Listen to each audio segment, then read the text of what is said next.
ஐயா அவர்களே, தாயில் சிறந்த கோயிலும் இல்லை என்ற வார்த்தைக்கு இணங்க இங்கு வீட்டிற்கும் விடுதி காப்பாளர் அவர்களே, சந்திரனின் மென்மையான பால் போன்று குணப்படுத்த இங்கு வீட்டிற்கும் விருந்தினர் அவர்களே, என்னை தொட்டு படரும் கொடிகளாம் என் சகோதரிகளே, உங்கள் அனைவருக்கும் என் முதற்கண் வணக்கத்தை தெரிவித்துக் கொள்கிறேன். இந்த இனிய நன்னாளிலே உங்கள் அனைவருக்கும் மகளிர் தின விழா நல்வாழ்த்துக்களை தெரிவித்துக் கொள்கிறேன். மங்கையாய் பிறப்பதற்கு நல்ல மாதவம் செய்திட வேண்டும் அம்மா என்றார் அன்றைய கவிஞர். அத்தவத்தை பெற்ற நாம் அனைவரும் மங்கையாய் பிறந்து பல சாதனைகளை புரிந்து வருகிறோம்.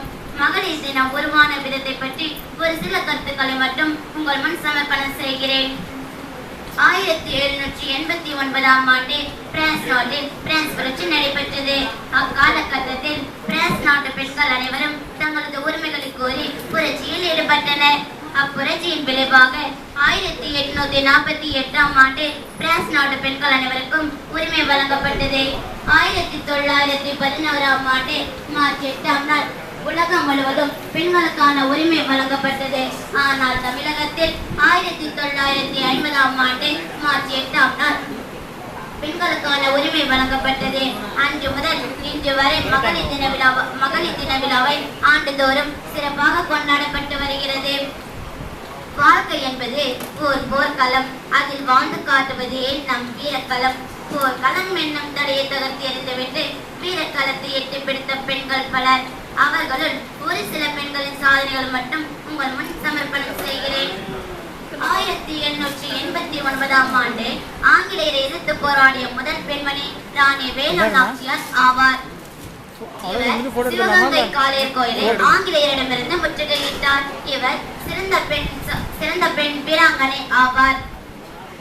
1889ஆம் ஆண்டு ரமாபாய் அவர்கள் ஆரிய மகிழ சமாஜம் என்ற அமைப்பை தோற்றுவித்தார். இவ்வமைப்பு ஏழை மற்றும் விதவை பெண்களுக்கு பயனளிக்கும் வகையில் அமைந்திருந்தது.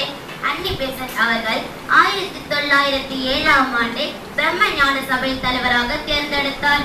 அன்னி Besant, doctor Muthulakshmi Reddy, Margaret Cousins ஆகிய மூவரின் முயற்சியினால் பெண்களுக்கான சங்கத்தை தோற்றுவித்தனர்.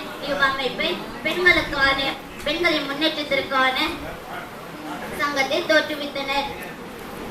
1921ஆம் ஆண்டு இந்தியாவில் பெண்களுக்கான வாக்குரிமை வழங்கப்பட்டு வந்தது.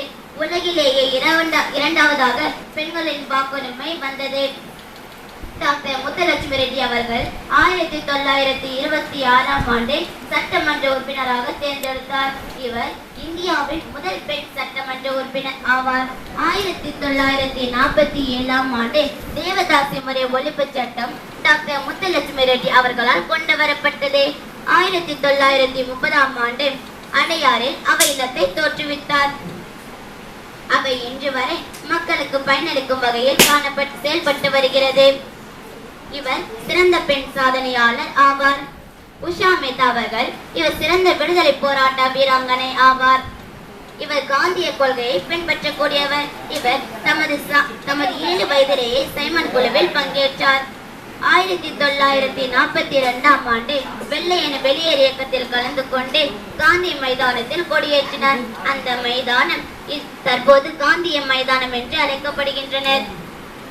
இவர் சில முறை சிறையில் அடைக்கப்பட்டார். அப்படி சிறை சென்றும் மனம் தளராமல் போராடிய சிறந்த பெண் சாதனையாளர் ஆவார்.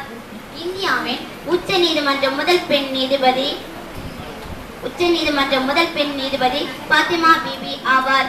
இந்தியாவின் முதல் பெண் முதலமைச்சர் சுதேசி கிருபாலினி ஆவார். இந்தியாவின் முதல் பெண் ஆளுநர் சரோஜினி நாயுடு ஆவார். இந்தியாவில் முதலில் நோபல் பரிசு பெற்ற முதல் பெண்மணி டாக்டர் அன்னி தெரசா. இந்தியாவின் முதல் பெண் IPS ரித்திகா சரண். 2014ஆம் ஆண்டு அமைதிக்கான நோபல் பரிசு பெற்றவர் கைலாஷ் சத்யார்த்தி, மலாலா போன்றோர். இது போன்ற பல பெண்கள் சாதனை புரிந்து வருகின்றனர். இனியும் சாதனை புரிய துடிக்கின்றனர். பாய்ந்து வரும் புலியை மரத்தால் அடித்து விரட்டிய வீரப்பெண்கள் வாழ்ந்த நாடு தான் நம் இந்தியா நாடு. இன்றைய சமுதாயத்தில் வாழ்ந்து வரும் ஒவ்வொரு பெண்களும் பாரதி கண்ட புதுமை பெண் தான். நம் விடுதி துவங்கப்பட்ட நாள் முதல் இந்நாள் வரை 90க்கும் மேற்பட்ட பெண்கள் பல துறைகளில் சாதனை புரிந்து வருகின்றனர். அவர்களும் ஒவ்வொரு பெண்களையும் சாதனையாளர்களாக மாற்றி வருகின்றனர். சோதனை என்னும் தடையை தகர்த்து எறிந்துவிட்டு சாதனை என்னும் படியை எட்டி பிடிப்போம். நம் வாழ்வில் முன்னேற வேண்டும் என்றால் மூன்று கொள்கையை பின்பற்றிக் கொள்ளுங்கள். தன்னம்பிக்கை, விடாமுயற்சி, மன உறுதி. இந்த மூன்று கொள்கையை பின்பற்றினால் நம் வாழ்க்கையில் நிச்சயம் வெற்றி பெறலாம். இன்றைய சமுதாயத்தில் வாழும் நம் பெண்கள் அனைவரும் உழைப்போம், உயர்வோம், வெற்றி பெறுவோம். இந்த வாய்ப்பு கொடுத்தமைக்கு நன்றி.